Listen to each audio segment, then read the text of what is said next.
Friends how are you आशा करी सबाई भालो आछो। तो আমরা আজকে ক্লাস 6 এর ইংলিশ সেকেন্ড পেপারে রাইট ফর্ম অফ ভার্বসের আরও কিছু রুলস বোঝাবো। তো গত ক্লাসে আমি রাইট ফর্ম অফ ভার্বস এই চ্যাপ্টারটির 5টা রুলস তোমাদেরকে দেখিয়েছিলাম, আশা করি তোমরা ভালো করে বুঝেছিলে এগুলো।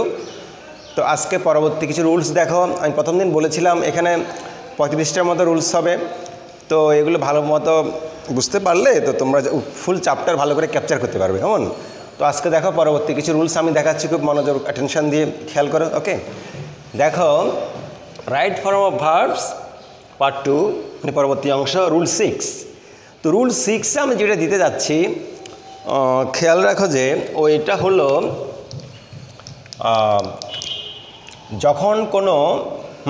যখন কোনো ভার্বের কাজ মানে কর্তার কাজ, কেমন ভার্বটা যদি এরকম হয় যে কাজটি অনেক আগে শুরু হয়েছে বাট এখনও শেষ হয়নি, কেমন, তাহলে এই জাতীয় বাক্যগুলোকে আমি কোন টেন্সে নিয়ে যাব?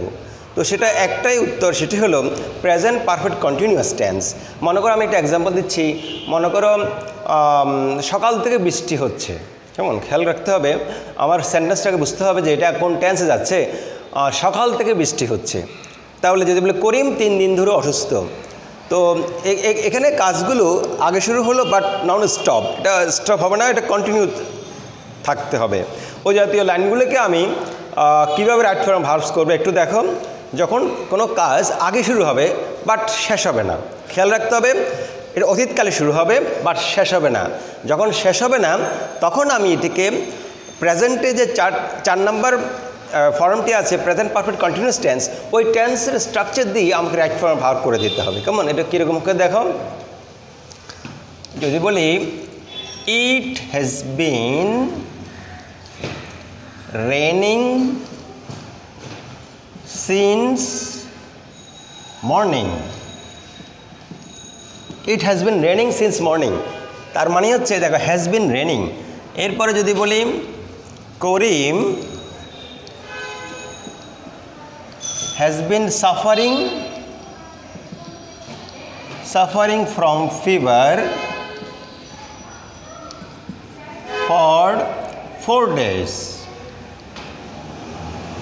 আচ্ছা, তো আমি যেটা বলতে যাচ্ছিলাম যে মূলত আমাদের কাজকে চ্যাপ্টারের কাজ হচ্ছে আমরা ভার্বকে মডিফিকেশন করে সঠিক টেন্সে নিয়ে যাওয়া। কেমন, খেয়াল রাখতে হবে যে আমি কি লিখেছি, it has been raining since morning, সকাল থেকে বৃষ্টি হচ্ছে। এরপরে Karim has been suffering from fever for 4 days, এখানে খেয়াল রাখতে হবে 4 days 4 দিন ধরে, কিন্তু 4 দিন ধরে করিম অসুস্থ। কিন্তু তাহলে করিমের জ্বর বা অসুস্থ শুরু হলো কখন? 4 দিন আগে, বিফোর 4 days, কেমন 4 দিন আগে। তাহলে এখনও কিন্তু করিম ভালো হয় নাই, তো যেহেতু করিমের অসুস্থতা এখনও কন্টিনিউ করছে কিন্তু করিম অসুস্থ হয়েছিল 4 দিন আগে, তাই জন্য আমরা এই টেন্সটিকে প্রেজেন্ট পারফেক্ট কন্টিনিউয়াস টেন্সে দিব, নট ইন পাস্ট টেন্স। এটা খেয়াল রাখতে হবে, এটা স্টুডেন্ট ভুল করে বেশি, এটাকে পাস্ট টেন্স মনে করে পাস্ট টেন্সে দিয়ে দেবে বাট নট পাস্ট টেন্স। এটা কী হবে? Present perfect continuous tense. তো এই জাতীয় যখনই কোনো লাইন আমরা দেখি, এই জাতীয় যখনই কোনো আমরা কোশ্চেন পাই যে কোনো কাজ অতীতে শুরু হবে বাট শেষ হবে না, এই জাতীয় স্ট্রাকচারগুলো কিন্তু অবশ্যই প্রেজেন্ট পারফেক্ট কন্টিনিউয়াস টেন্সে দিতে হবে। তো এই ধরনের আরও অনেক উদাহরণ হতে পারে, তুমি উদাহরণগুলো ভালো করে খেয়াল করবে। কেমন, এই আচ্ছা, এবার আমরা চলে যাচ্ছি রুল 7-এ।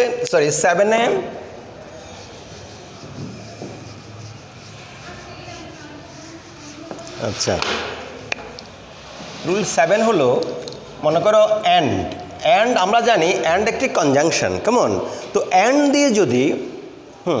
দিয়ে যদি দুটি সাবজেক্ট, দুজন ব্যক্তি বা কোনো জড় পদার্থ বা যে কোনো সাবজেক্ট যুক্ত হয় তাহলে কিন্তু আমাদের ভার্বটি প্লুরাল হয়। প্লুরাল ভার্ব বলতে ইংরেজিতে আরকে বোঝানো হয়, প্রেজেন্ট টেন্স আর পাস্ট টেন্স আর। কেমন, তাহলে খেয়াল রাখাই আমরা কীভাবে অ্যান্ড দিয়ে যদি সাবজেক্ট যুক্ত করবো। যদি বলি করিম অ্যান্ড রহিম আর ফ্রেন্ডস, খেয়াল রাখা এটা প্লুরাল ভার্ব। কেমন, তাহলে করিম অ্যান্ড রহিম আর ফ্রেন্ডস, তাহলে আমি কি করলাম, একটি সাবজেক্ট করিম আরেকটি সাবজেক্ট রহিমকে অ্যান্ড কনজাংশন দিয়ে যখন যুক্ত করলাম, তখন এই অ্যান্ড কনজাংশন দিয়ে যুক্ত করার ফলে এর পরবর্তী যে ভার্বটি আমরা দিব সেটি হবে প্লুরাল। আর এটা প্রেজেন্ট হওয়াতে আর দিয়েছি পাস্ট টেন্সের অয়ের হতো, এটাকে আমরা প্লুরাল ভার্ব বলি। কেমন, আর সিঙ্গুলার ভার্ব হচ্ছে ইজ। ওকে, তাহলে এবার খেয়াল রাখো রুল 7 আমি দেখাচ্ছি যখন কোনো দুটি সাবজেক্ট সে মানুষ হতে পারে, যে কোনো জড় পদার্থ, এনিথিং হতে পারে, সেটি যদি যুক্ত হয় অ্যান্ড দিয়ে তাহলে এটার ভার্বটি হবে প্লুরাল। কেমন, এটা কিন্তু ভালো করে খেয়াল রাখতে হবে। আচ্ছা, এবার দেখো রুল 8টা কি, রুল 8 দেখো। রুল 8 হচ্ছে কিন্তু অ্যান্ড দিয়ে যুক্ত করার পর যখন প্লুরাল ভার্ব দিলাম, but as well as along with যদি দিয়ে যদি যুক্ত করা হয় তাহলে কিন্তু সেটি তখন প্লুরাল ভার্ব হবে না। সেটি কি হবে, এটা ভালো করে খেয়াল রাখতে হবে যে এটাকে আমরা কীভাবে পরিবর্তন করি সেটা একটা দেখার বিষয়। দেখো, যদি বলি করিম অ্যাজ ওয়েল অ্যাজ রহিম, ওকে, করিম অ্যাজ ওয়েল অ্যাজ রহিম, তাহলে এখানে অ্যাজ ওয়েল এস মানে কি? অ্যাজ ওয়েল এস মানে কিন্তু অ্যান্ডের অর্থ এবং, বাট অ্যাজ ওয়েল এস অর্থ এবং নয়। অ্যাজ ওয়েল এসের ফুল মিনিং হচ্ছে, এক্স্যাক্ট বাংলা মিনিং হচ্ছে আরও। অ্যান্ড অর্থ হচ্ছে এবং, কিন্তু অ্যাজ ওয়েল এসের অর্থ হচ্ছে কিন্তু এবং নয়, অ্যাজ ওয়েল অর্থ হচ্ছে আরও। কেমন, তাহলে লাইনটা আমি কি লিখলাম, স্টেটমেন্টটা খেয়াল করো, করিম অ্যাজ ওয়েল এস রহিম। তাহলে করিম এবং রহিম নয়, করিম আরও রহিম বোঝাচ্ছে। কেমন, তাহলে করিম অ্যাজ ওয়েল এজ রহিম। ওকে, তাহলে এই জায়গায় আমি যখন ভার্ব দিব সেটা আমি টু বি ভার্ব ইউজ করবো নাকি টু হ্যাভ গ্রুপের ভার্ব ইউজ করবো সেটা একটু ভালো করে খেয়াল করো। মনে করো আমি এখানে টু হ্যাভ গ্রুপের ভার্ব ইউজ করলাম, হ্যাভ হ্যাজ হ্যাড। এটাকে একদিন বলেছিলাম টু হ্যাভ হ্যাজ হ্যাডকে বলা হয় টু হ্যাভ গ্রুপ। তাহলে এখানে আমি কি ইউজ করব, এখানে কি হ্যাভ ইউজ করবো না হ্যাজ ইউজ করব? তো রুল 7-এ দেখিয়েছিলাম এখানে যখন অ্যান্ড দিয়ে যুক্ত হবে তাহলে এটা কিন্তু প্লুরাল হয়ে যাবে। আর প্লুরাল হলে যদি আমি হ্যাভ এস হ্যাড থেকে ইউজ করি তাহলে আমি সেখানে হ্যাভ ইউজ করতে হবে। কেমন, আর যদি আমি অ্যাজ ওয়েল এজ দিয়ে যদি কোনো সাবজেক্টকে জয়েন করি তাহলে খেয়াল রাখতে হবে যে এই ভার্বটি রাইট ফর্ম অফ ভার্বস করার সময় এই ভার্বটি হবে একদম সাবজেক্টকে ফলো করে। তার মানে কি, এখানে সাবজেক্টকে করিম। তাহলে খেয়াল করো আমি কি বলেছি, যখন অ্যাজ ওয়েল এজ দিয়ে আমি দুটি সাবজেক্টকে যুক্ত করব তখন কিন্তু অ্যান্ডের মতো প্লুরাল ভার্ব বসবে না। তখন কি বসবে, তখন এইটার সেন্টেন্সের প্রথমে যে ব্যক্তিটি থাকবেন সেটা সিঙ্গুলার হোক বা প্লুরালই হোক ওইটাকে আমরা ইন্ডিকেট করব। তো এখানে দেখা যাচ্ছে যে করিম আছে, করিম একজন সিঙ্গেল পার্সন, তাহলে এখানে আমি সেখানে হ্যাজ দিব, হ্যাভ হ্যাজ গ্রুপ এর থেকে হ্যাজ দিব। তাহলে Karim as well as Rahim has done the work. Okay, তাহলে আমি এখানে হ্যাজ ইউজ করলাম কেন, কারণ হচ্ছে as well as along with এই দুইটা গ্রুপ অফ ওয়ার্ডসের সাথে আমি সেখানে সাবজেক্টকে ফলো করে ভার বসাবো। আর যদি আমি রুল 7-এর মতো যদি অ্যান্ড দিয়ে যুক্ত করি, খেয়াল করো আবার একই লাইনে আমি আবার লিখছি, রুল 7-এ ব্যাকে যাচ্ছি, করিম অ্যান্ড রহিম। আচ্ছা, এখানে কিন্তু হ্যাভ ডান দ্য ওয়ার্ক হবে। কেমন, কারণ হলো according to English grammatical rules, তাহলে আমি যখন অ্যান্ড দিয়ে যুক্ত করব সঙ্গে সঙ্গে এটা প্লুরাল হয়ে যাবে। আর যখন অ্যাজ ওয়েল এজ দিয়ে যুক্ত করব তাহলে কিন্তু আমার সাবজেক্টকে ফলো করে ভার বসাবো। ওকে, এখন কথা হলো এই জায়গায় যদি আমি প্লুরাল দিতাম তাহলে এখানে কি হতো, তাহলে এখানে প্লুরাল হবে।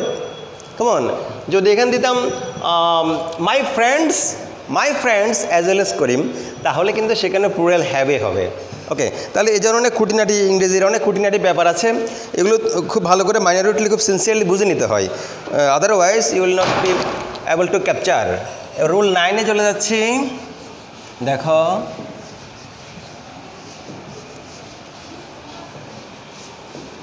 ওকে রুল 9 দেখো, ইট ইজ হাই টাইম। আচ্ছা, এই ইট ইজ হাই টাইম একটা ফ্রেজ আছে ইংরেজিতে। কেমন, ইট ইজ হাই টাইম যখনই বসবে মনে রাখবে এই ফ্রেজটা দিয়ে এটাই বোঝাচ্ছে যে কোনো ব্যক্তির কোনো কাজ করা হয়নি বাট করাটা উচিত ছিল এখনই করার সময়। This is just now you have to do it. আমরা যখন এই ধরনের এমফেসিস দিয়ে কোনো কথা বলি তখন ইট ইজ হাই টাইম ফ্রেজটা আমরা ইউজ করি। কেমন, তাহলে দেখো এই ফ্রেজ দিয়ে আমি কীভাবে লাইন তৈরি করবি, আর এটার একটা স্পেশাল রুলস দেওয়া আছে, সেটা হলো এটার পরে যে ভার্বটিকে আমি রাইট ফর্ম করব সেটিকে অবশ্যই পাস্ট ইনডিফিনিট টেন্সে দেবে। কীরকম দেখো, it is high time you left home. খেয়াল করো, খুব ভালো করে খেয়াল করতে হবে। এই স্টেটমেন্টটা কিন্তু আমার কিন্তু ফিউচার ইন্ডিকেট করবে, বাট আমি লিখবো কিন্তু পাস্ট টেন্সে। আমার ভার্বটা দিয়ে পাস্ট টেন্সে, বাট আমার সেন্টেন্সের টেন্স বুঝাবে কিন্তু ফিউচার। M I clear? দেখো, it is high time you left home, এটা অর্থ হচ্ছে যে তোমার এখনই ঘর থেকে বের হওয়ার উপযুক্ত টাইম, না হলে তোমার দেরি হয়ে যাবে। ওকে, যেমন অনেক সময় আমরা দেখি যে অনেকে বিয়ে দেরিতে করে, সাপোজ বিয়ে দেরিতে করে, তো তখন তার ফ্যামিলি কী বলে, it is high time you got married. Okay, তাহলে কি হলো, এই ধরনের কোনো কিছু এমফেসিস দিয়ে বুঝালে, হ্যাঁ, অথবা মনে করো তোমার পরীক্ষা শুরু হচ্ছে 10টা বাজে, তুমি সকালে 15-10টায় ঘর থেকে বেরো না, তখন ইট ইজ হাই টাইম দিয়ে আমি লাইনটা ইউজ করতে হবে, it is high time you went to school or left home. তাহলে এটার স্পেশাল রুলটা কী বুঝলে, ইট ইজ হাই টাইম যখন কোনো ইংরেজি লাইনে দেখবে, এর পরবর্তী যে রাইট ফর্ম ভার্ব যেটা করবে সেটি পাস্ট ইনডেফিনিট ফর্মে তোমাকে দিতে হবে, আর অন্য কোনো টেন্স এটা হবে না। কেমন? তাই জন্য বলছি ইট ইজ হাই টাইম, এটা অর্থ হচ্ছে এখনই উপযুক্ত সময়। ওকে, এবারে আরেকটা দেখো, এটার সঙ্গে সঙ্গে আরেকটা জিনিস বুঝে নিতে হয়, সেটা হলো ইট ইজ টাইম টু। কেমন? ওকে, তাহলে it is time two, it is time two যখন হবে তখন কিন্তু আমরা জানি টু এর পরে ইংরেজি গ্রামারে টু এর পরের রাইট ফর্ম করার সময় কিন্তু কোনো পাস্ট ফর্ম বসে না, ফিউচার ফর্ম বসে না। Okay, just base form verb base form দিবে আর প্রেজেন্ট ফর্ম দিবে। তাহলে আমি এখানে কি লিখবো, লিভ, লেফটের প্রেজেন্ট ফর্ম হচ্ছে লিভ, তাহলে বেস ফর্ম নিয়ে আসলাম, it is time to leave home. তার মানে কি এখনই ঘর ছেড়ে যাওয়ার উপযুক্ত টাইম, না হলে আমার দেরি হয়ে যাবে, ওটাই তোমাকে ইন্ডিকেট করছে। তাহলে এই দুইটা লাইনের কিন্তু সেন্স একই। ওকে, একটা আমি ইউজ করেছি ইট ইজ হাই টাইম দিয়ে, আর একটা ইট ইজ টাইম টু দিয়ে। যখনই টু থাকবে মনে রাখবে always in full all English lines এর পরবর্তী ভার্ব কিন্তু বেস ফর্ম বা প্রেজেন্ট ফর্ম হবে, এটা আর কোনো স্ট্রাকচারে যাবে না। কেমন? সেখানে তুমি উইল, শ্যাল বা পাস্ট ফর্ম বা আইএনজি কিছু দিতে পারবে না, জাস্ট বেস ফর্মটা দিয়ে তুমি লাইন কমপ্লিট করবে। ওকে, তাহলে it is high time, it is টাইমের ব্যাপারটা তোমরা বুঝতে পেরেছো ভালো করে। কেমন? ওকে, এরপর আমরা পরবর্তী রুলতে চলে যাচ্ছি, দ্যাট ইজ রুল 10।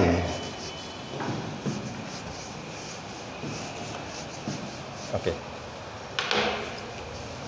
রুল 10 হচ্ছে, দেখো আরও কত ইংরেজি ফ্রেজ দেখা যায়, উইথ এ ভিউ টু, কেমন, লুক ফরওয়ার্ড টু, এরপরে উড ইউ মাইন্ড। ওকে, এরপরে can not help or couldn't help.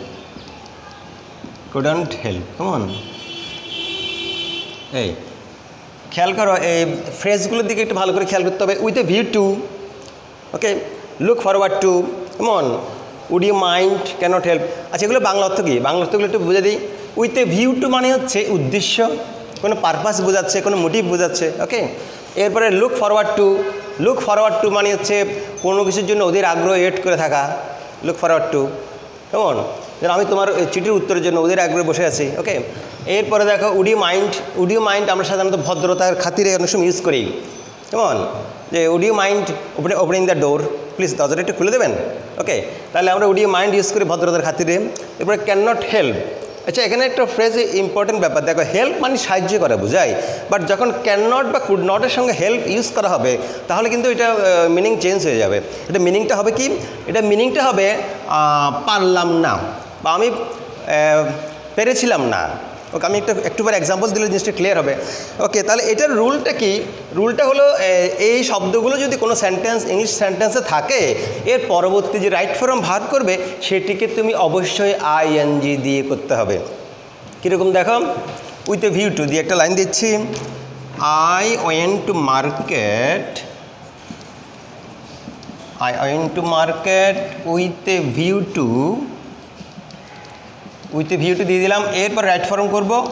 আচ্ছা, রাইট ফর্ম করব আমি, এই যে মনে করো তোমার পরীক্ষাতে বক্স আকারে থাকবে বাই, মনে করো এই বাই ভার্বটাকে আমি রাইট ফর্ম করব, তাহলে এটাকে শুধু আইএনজি দিতে হবে, buying, with a view to buying a book. আমি মার্কেটে গিয়েছিলাম একটা বই কেনার উদ্দেশ্যে। তাহলে জিনিসটা ক্লিয়ার। উইথ এ ভিউটা আমি এখানে ইউজ করেছি, এরপরে আইএনজি দিয়ে যে ভার্বই তোমাকে দেওয়া হবে রাইট ফর্ম করার জন্য তার সঙ্গে আইএনজি ইউজ করে তুমি আনসার লিখবে। ওকে, তাহলে কি দিলাম, I went to market with a view to buying a book. তাহলে আমি একটা এক্সাম্পল দিলাম, এরপরে লুক ফরওয়ার্ড টু একই হবে, উড ইউ মাইন্ড একই হবে। আমি লাস্টটা দিয়ে আরেকটা দেখাই, ক্যান নট হেল্প দিয়ে দেখাই। ওকে, দেখো আমি পাস্ট টেন্স দিয়ে দেখাই, could not, I could not help. মনে করো আমি একটা ভার্ব বাছাই করলাম, লাফ। লাফ মানে কি হাসা, ঠিক আছে? তাহলে আই কুড নট হেল্প লাফিং, তাহলে লাফের সঙ্গে যুক্ত হলে লাফিং হবে, অ্যাট হার রিমার্ক। কেমন? ওকে, তাহলে এই লাইনের বাংলা কি? বাংলাটা হচ্ছে আই কুড নট হেল্প লাফিং, আমি তার কথায় না হেসে পারলাম না। আমরা অনেক সময় এরকমই দেখা যায় যে এমন কথা কেউ বলে উঠলো, খিলখিল করে কে হেসে দিল, অথবা এমন খুব সিরিয়াস খারাপ কথা বললো, কেউ কান্না করে দিল। তাহলে ওই ধরনের যদি সরাসরি প্রেশার আসে, তার কথা আমি না হেসে পারলাম না, তাহলে এর সঙ্গে কিন্তু আইএনজি দিয়ে করতে হবে। তাহলে আই কুডন্ট হেল্প লাফিং অ্যাট হার রিমার্ক। আর যদি আমি এটা পাস্ট টেন্সে ইউজ করলাম, যদি প্রেজেন্ট ইউজ করি তাহলে ক্যান নট দিবে। কেমন? তো রাইট ফর্ম যেটা করবে সেটা অবশ্যই কী দিয়ে করবে? ভার্বের সঙ্গে আইএনজি দিয়ে ইউজ করবে। তো যাই এখানে চারটা আমি বৈশিষ্ট্য দেখালাম, চারটার সঙ্গে কিন্তু রাইট ফর্ম করার সময় আইএনজি দিতে হবে, যে ভার্বই হোক না কেন। তো এই চারটা গ্রুপ অফ ওয়ার্ড থাকলে তোমাকে কিন্তু আইএনজি দিয়ে সেটাকে রাইট ফর্ম করে আনসার শেষ করতে হবে। কেমন? এরপর আমরা রুল 11 একটা দেখাই।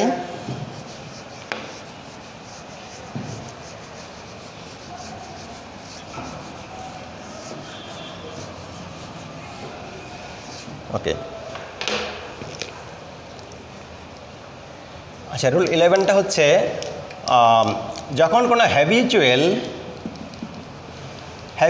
ফ্যাক্ট ওকে বুঝায়, যখন কোনো হ্যাবিচুয়াল অভ্যাসগত বোঝায়, আর ডেইলি অকারেন্স বোঝায়।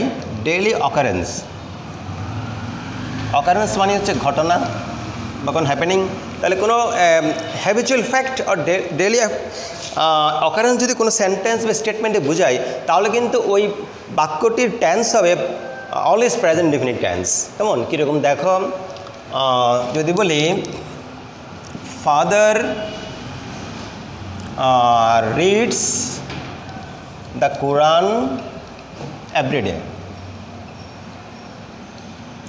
ওকে, তাহলে দেখো এখানে এই যে আমি ভার্ব দিলাম গ্যাপে, এটাকে আমি কীভাবে কোন ফর্মে নিয়ে যাব?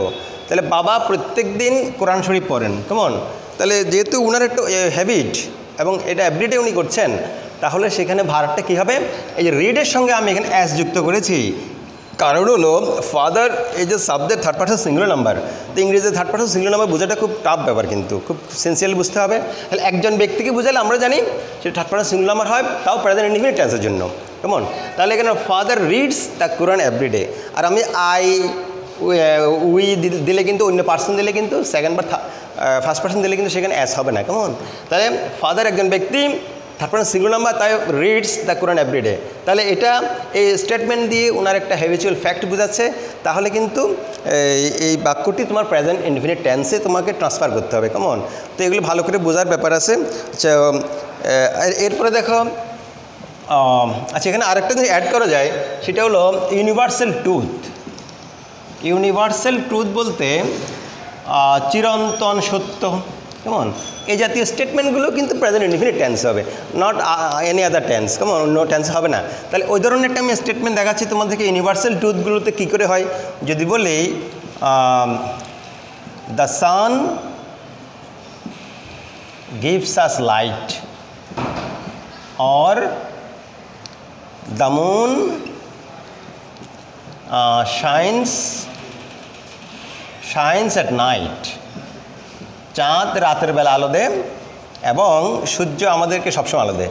তাহলে দেখো এই যে দুটো ইউনিভার্সাল ট্রুথ আর অল স্পিক দ্য ট্রুথ, মানে এই জাতীয় স্টেটমেন্টগুলোতে আমরা প্রেজেন্ট টেন্স ইউজ করি। এই যে ভার্ব গিভস, শাইন্স, এগুলোতে কোন ধরনের ভার্ব ইউজ করেছি? আমরা প্রেজেন্ট ইনডিফিনিট টেন্সের ভার্ব ইউজ করেছি। তাহলে এই স্টেটমেন্টগুলো হ্যাবিচুয়াল ফ্যাক্ট, ইউনিভার্সাল ট্রুথ এবং ডেইলি অকারেন্স যেগুলো সবসময় ঘটে, তাহলে এগুলো কিন্তু আমরা প্রেজেন্ট ইনডিফিনিট টেন্সে দিতে হবে। তো অন্য কোনো টেন্সে দিলে ওগুলো কিন্তু গ্রামাটিক্যাল রং হবে। তো খুব ভালো করে ইংরেজি গ্রামার বুঝতে হলে তোমাকে ইংরেজি গ্রামারের এসেন্সে যেতে হবে, মানে ডিপে যেতে হবে একটু, আর না হলে ইংরেজি গ্রামারের খুঁটিনাটির বিষয়গুলো অমিট থেকে যাবে। ওকে, তো আমরা আজকে এতটুকু আপাতত রাখি, আগামী ক্লাসে আরও অনেকগুলো রুলস আছে সেগুলো দেখাবো। তো এতটুকু পর্যন্ত ভালো করে অবজারভেশন করো। তো আশা করি তোমরা ভালো করে বুঝতে পারবে। ওকে, থ্যাংক ইউ, সবাই ভালো থাকিও।